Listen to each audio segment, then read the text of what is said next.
For the C-clamp, first, we can loosen the screw to make room for the rail to be clamped. Then we can screw on the adapter screws. Then we can attach our three-way tripod head to the adapter screws. We can adjust the angle of the tripod head a little bit. Then we can attach the C-clamp to the rail.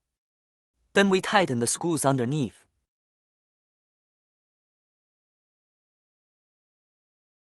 Make sure when you move the C-clamp or the tripod head, it's not going to rotate on it, so that it's securely fastened. Next, we're gonna take the quick release plate off the tripod head. We loosen the screws on one side, and then press the silver button on the other side, and then we can remove the quick release plate, and then we can take the quick release plate off. Next, we get our camera. Must note that when we take the camera, we need to take the shell of it. Don't touch the front of the camera or the optical camera part.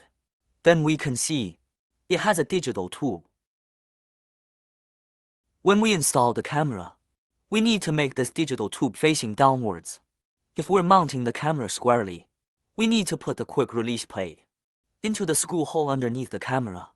We try to make the quick release plate as positive as possible, and then we tighten it down to make sure that when you move the quick release plate, it's not going to slide around.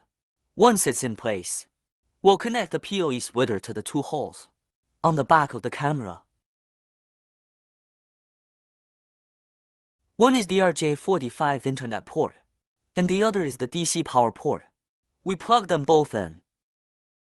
Next, we put the camera with the quick release plate back to the tripod head.